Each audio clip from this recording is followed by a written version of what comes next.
From MIT Technology Review, I'm Megan Tatum, and this is Business Lab, the show that helps business leaders make sense of new technologies coming out of the lab and into the marketplace. This episode is produced in partnership with Shure.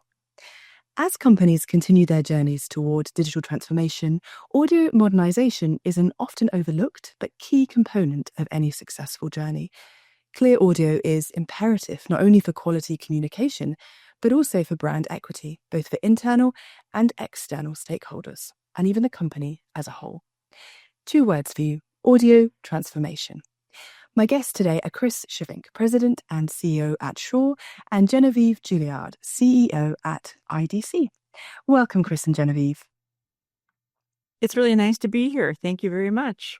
Yeah, thank you so much for having us. Great to be here. Thank you both so much for being here. Genevieve, if we could start with you. Let's start with some history, perhaps, for context. How would you describe the evolution of audio technology and how use cases and our expectations of audio have evolved? What have been some of the major drivers throughout the years?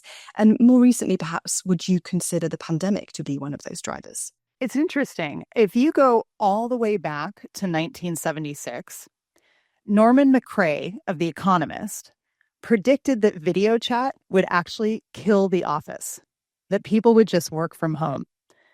Obviously, that didn't happen then.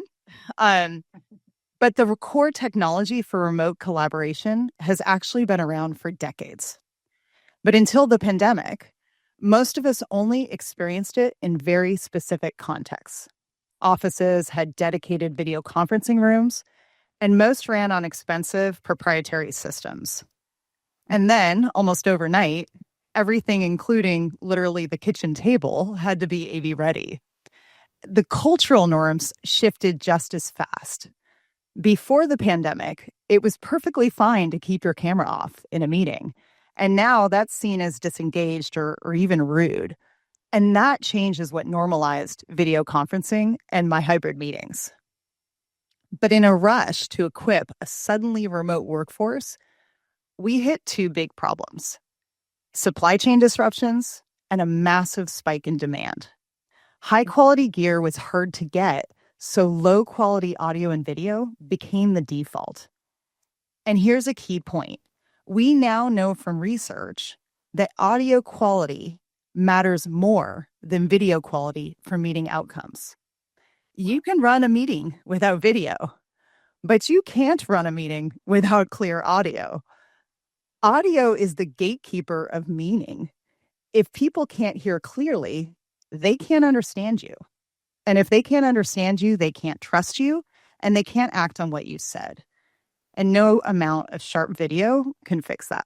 Oh, true. It's fascinating, isn't it? And Chris, Shure and IDC recently released some research titled "The Hidden Influencer: Rethinking Audio Could Impact Your Organization Today, Tomorrow, and Forever."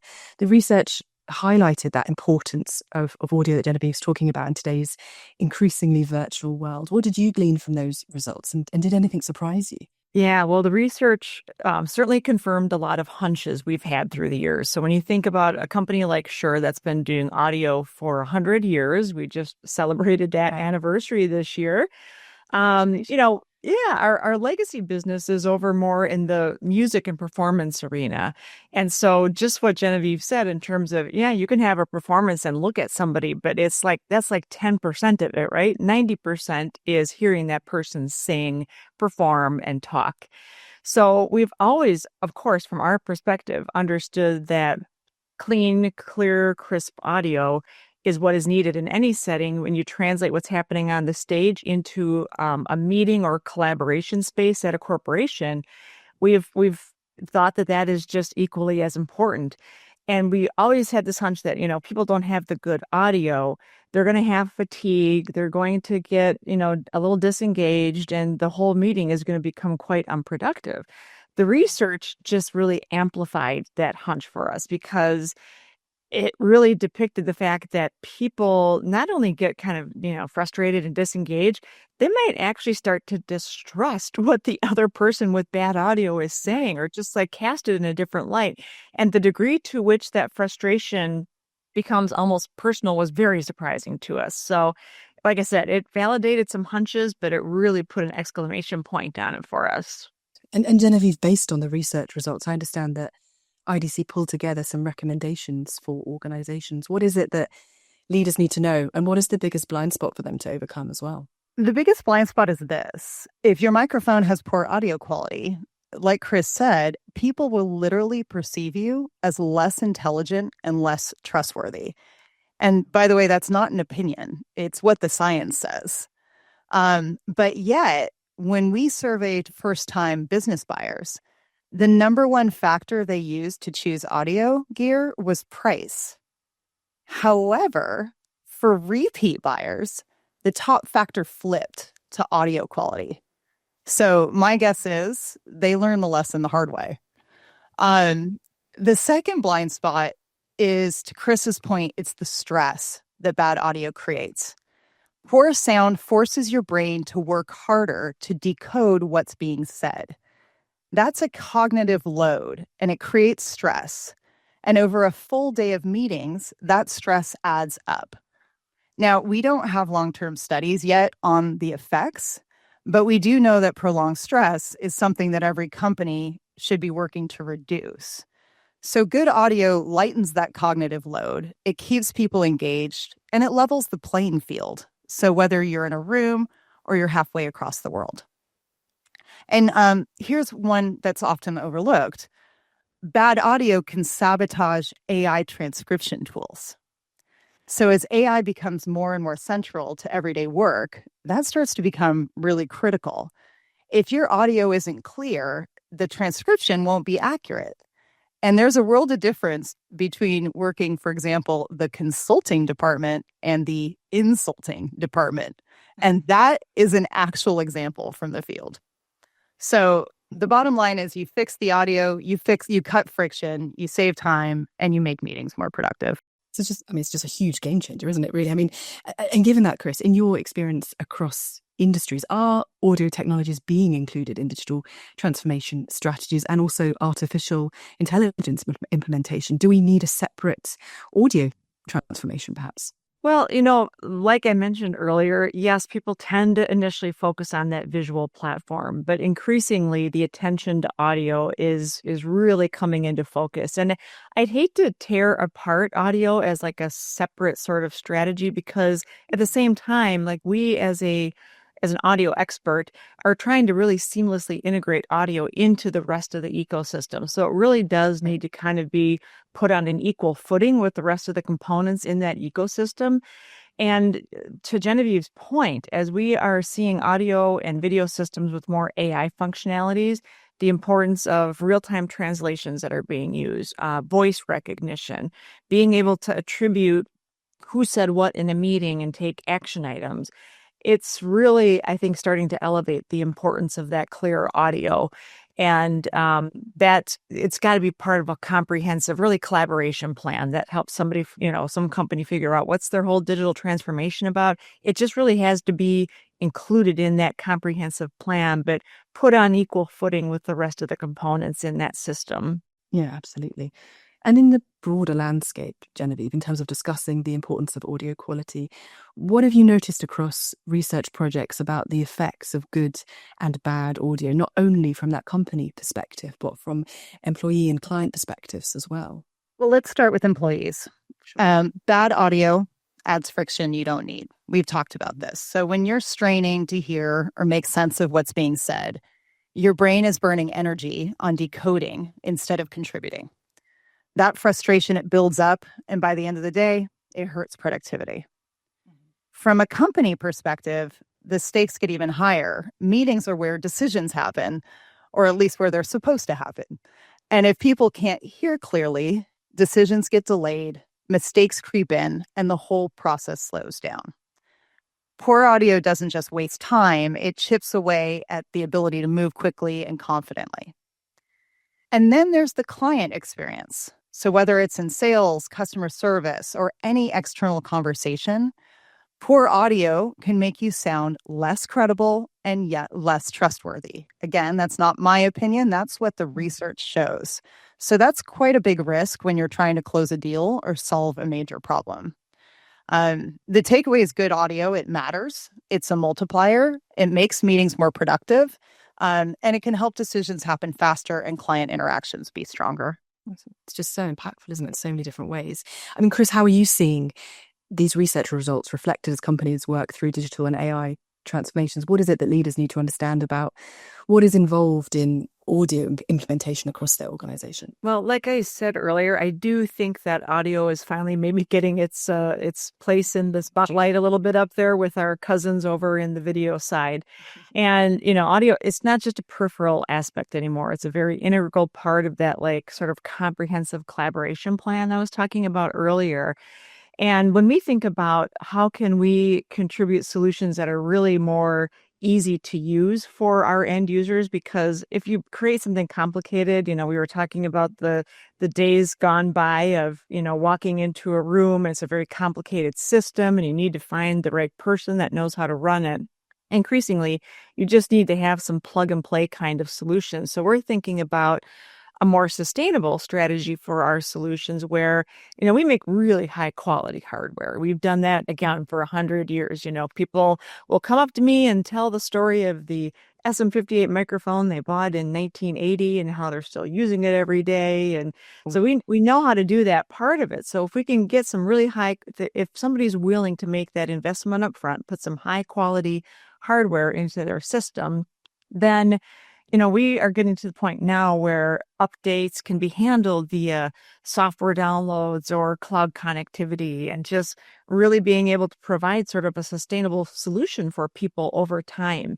And more in our industry, we're collaborating with other industry partners to go in that direction, make something that's very simple for anybody to walk into a room or on their, individual at home setup and do something pretty simple.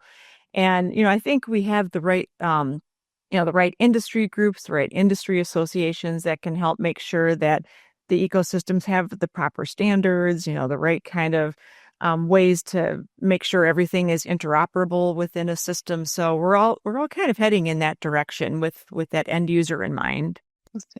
And when the Internet of Things was emerging, efforts began to create sort of these data ecosystems. It seems there's an argument to be made that we need audio ecosystems as well.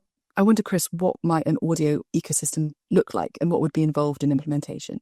Well, I think it does have to be part of that bigger ecosystem I was just talking about, where we do collaborate with others in industry and we try to make sure that we're all playing by the kind of same set of rules and protocols and standards and whatnot.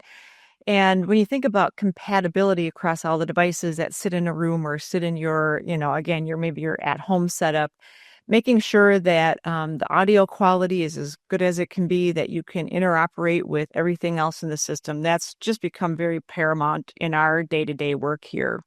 And your hardware has to be scalable, like I just alluded to a moment ago. You have to figure out how you can integrate with existing technologies, different platforms, right? We were joking when we came into this session that, when you're going from the platform at your company, maybe you're on Teams and you go into a Zoom setting or you go into a Google setting, you really have to figure out how to adapt to all those different sort of platforms that are out there. So I think, the ecosystem that we're trying to build, we're trying to be on that equal footing with the rest of the components in that system. And people really do understand that if you want to have extra functionalities in meetings and you want to be able to transcribe or take notes and all of that, that audio is an absolutely critical piece. Absolutely. And speaking, I suppose, of all those, different platforms and use cases that sort of audio is so relevant to, Genevieve, it goes back to this idea of in audio, one size does not fit all and needs may change. So how can companies also plan their audio implementations to be flexible enough to meet current needs and to be able to kind of grow with future advancements? I'm glad you asked this question because even years after the pandemic, many companies, they're still trying to get the balance right between remote, in-office, how to support it. But even if a company has a strict return to office in-person policy, the reality is that hybrid work still isn't going away for that company. They may have teams across cities or countries. Clients and external stakeholders will have their own office preferences that they have to adapt to. So supporting hybrid work is actually becoming more important, not less. And our research shows that companies are leaning into, not away from, hybrid setups. About 1/3 of companies are now redesigning or resizing office spaces every single year. For large organizations with multiple sites, staggered leases, that's a moving target. So it's really important that they have audio solutions that can work before, during, after all of those changes that they're constantly making. And so that's where flexibility becomes really important. Companies need to buy not just for right now, but for the future.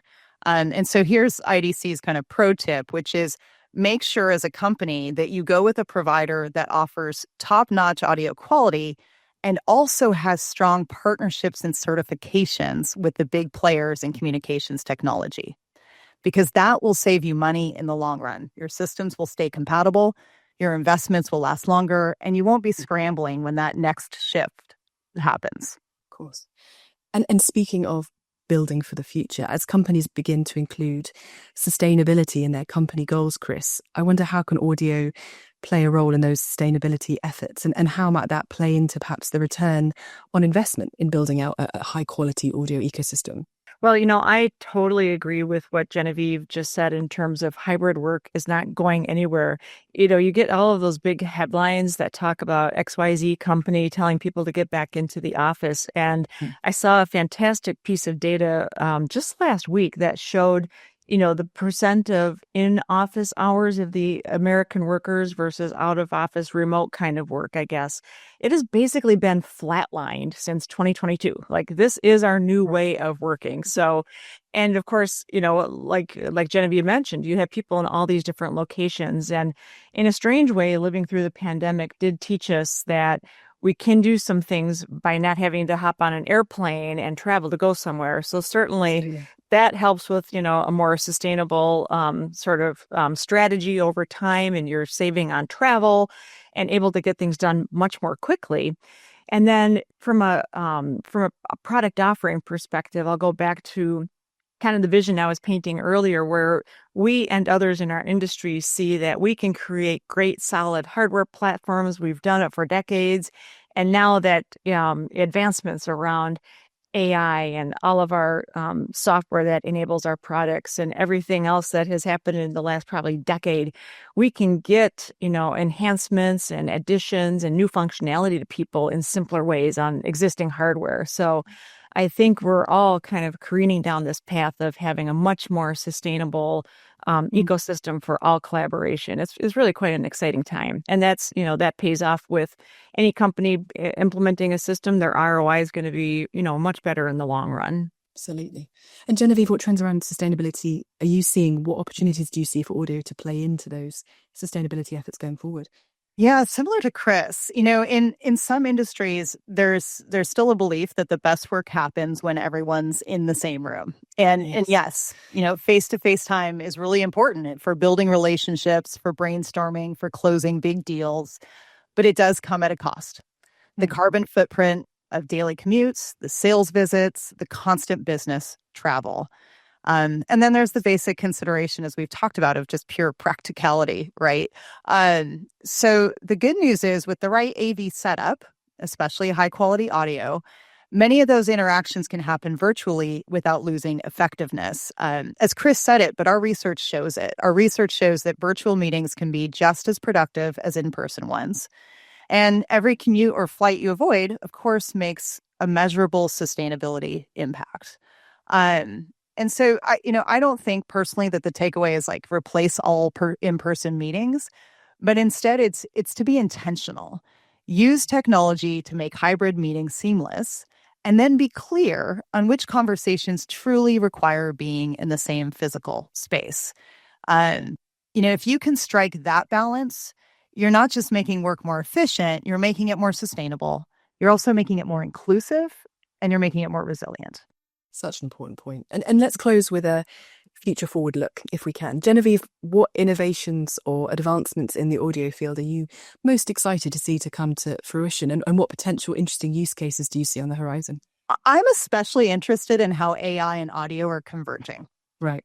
We're now seeing AI that can identify and isolate human voices in noisy environments. For example, right now, there are some jets flying overhead. It's very loud in here, but I suspect you may not even know that we can't hear a thing, no. Right.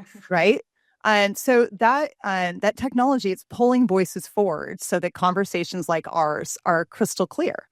And that's a big deal, especially as companies invest more and more in AI tools, especially for that translating, transcribing, and summarizing meetings. But as we've talked before, AI is only as good as the audio it hears. If the sound is poor or a word gets misheard, the meaning can shift entirely. And sometimes that's just inconvenient, or it can even be funny. But, in really high stakes settings, like healthcare, for example, a single mistranscribed word can have serious consequences.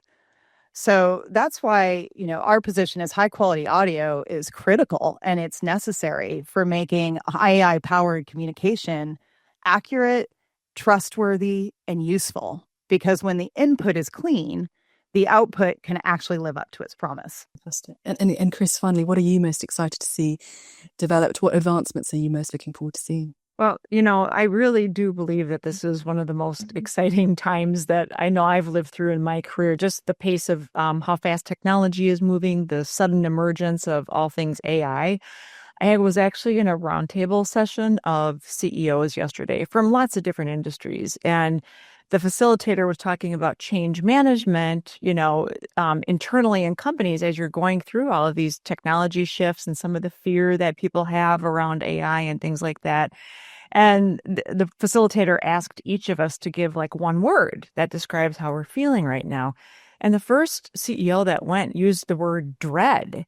And that absolutely floored me because, you enter into these eras with some skepticism and, trying to figure out how to make things work and go down the right path. But like my word was truly optimism.